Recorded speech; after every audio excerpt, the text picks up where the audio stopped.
Atualmente, os jogos eletrônicos são um mercado em expansão, com cada vez mais tipos de jogos em todos os dispositivos possíveis, desde o celular até o notebook e PC, e com um público cada vez maior. Junto com esse fenômeno da expansão dos jogos eletrônicos, vem se falando cada vez mais que eles podem estar associados a comportamentos violentos, e é muito comum que quando acontece algum crime que envolva um autor que jogava algum jogo visto como violento, se atribua uma parcela de culpa ao jogo pelo ato do jogador. Mas estão os jogos eletrônicos realmente ligados ao aumento de comportamentos agressivos, violentos, ou podem contribuir para uma falha no desenvolvimento moral, principalmente de crianças e adolescentes? Sei que isso é uma preocupação constante dos pais, educadores e da sociedade em geral, mas será que é verdade? O que as pesquisas dizem a respeito? Acompanhe o vídeo e vamos descobrir o que se sabe até então. Essa dúvida sobre a relação entre comportamento violento e formas de entretenimento não é nova e exclusiva do mundo dos jogos. Nos anos 50, existiram fortes rumores e até mesmo pesquisas que ligavam o aumento da violência entre crianças, adolescentes e jovens em geral com as histórias em quadrinhos.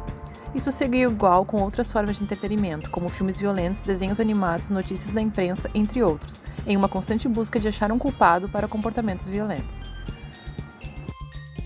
Os jogos eletrônicos começaram a ser vistos como grandes vilões, principalmente na segunda metade dos anos 90 e ao longo dos anos 90, com a popularização de jogos de tiro em primeira pessoa com temas violentos, como Wolfenstein, Quake, Doom e Duke Nukem. Um marco para o início da relação dos jogos com a violência foi a tragédia de Columbine em 1999, que ficou conhecida no mundo todo através da grande exposição midiática e que não demorou em relacionar o comportamento dos dois autores do massacre, então jogadores de Doom, com a violência do jogo e influência do mesmo para os atos. Famílias das vítimas do massacre chegaram a processar 25 produtoras de jogos eletrônicos, as culpabilizando pelo massacre. Deem uma olhada ali na justificativa do processo. Desde então, inúmeras tragédias e massacres foram relacionados à violência dos jogos a seus autores jovens jogadores, e recentemente no Brasil tivemos esse tema presente na mídia novamente com o massacre de Suzano. Como resposta dessas possíveis relações, diversos psicólogos, psiquiatras, médicos, sociólogos e outros profissionais e pesquisadores se empenharam em investigar o tema e dar respostas para esta questão. Existe uma ligação real entre jogos eletrônicos e a violência? Pesquisas mais antigas, de 10 ou mais anos atrás, encontraram relações entre a violência e jogos eletrônicos, afirmando que sim, que existem fortes indícios entre comportamentos violentos e jogos que apresentam violência, sejam online ou offline. Porém, as pesquisas mais recentes não encontram relação alguma entre jogos e comportamento violento em diversas faixas etárias. O estudo mais recente sobre o tema, finalizado este ano, acompanhou mais de 1.000 adolescentes entre 14 e 15 anos que jogavam diversos jogos eletrônicos e não encontrou nenhuma relação entre o hábito de jogar e comportamento violento. Outras pesquisas dos últimos 5 anos seguiram essa mesma linha, com um grande número de participantes de diversas faixas etárias, de crianças a jovens adultos. Nesses últimos anos, mesmo os estudos mais recentes que relacionaram o aumento do comportamento violento com o uso de jogos encontraram uma pequena relação entre os dois fatores, não sendo o ato de jogar jogos eletrônicos capaz de incitar violência significativa na vida real. No Brasil e no exterior, temos pesquisas que afirmam que jogar em equipe na internet favorece o desenvolvimento da noção do trabalho em equipe e da moral e podem estimular os vínculos e relacionamento entre os jovens, o que de fato diminuiria a chance de se engajar em atos de violência contra os outros. E os jogadores tóxicos, aqueles que xingam e brigam com os outros jogadores, eles têm esses comportamentos estimulados dentro dos jogos?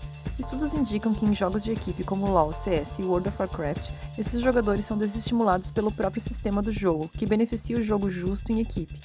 Além do mais, muitos jogos criaram seus próprios tribunais que funcionam através de denúncias e punem jogadores com discursos agressivos, com conteúdos homofóbicos, racistas, sexistas, entre outros.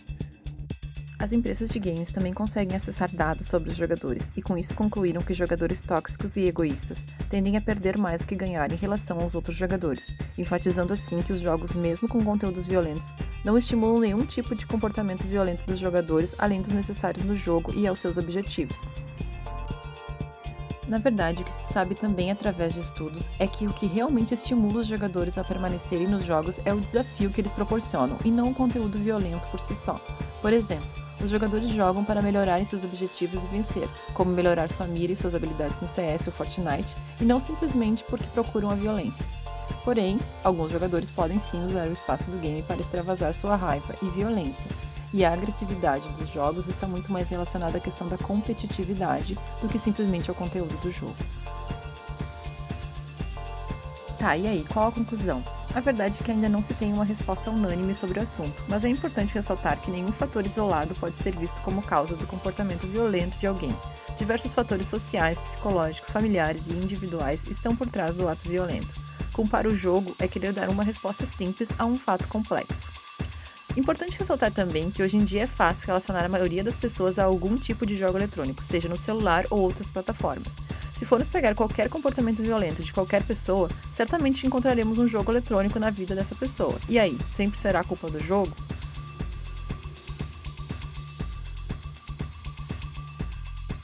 E vocês, o que acham sobre esse tema? Deixe nos comentários suas opiniões e dúvidas e vamos bater um papo a respeito. Muito obrigada por acompanhar o vídeo e até o próximo.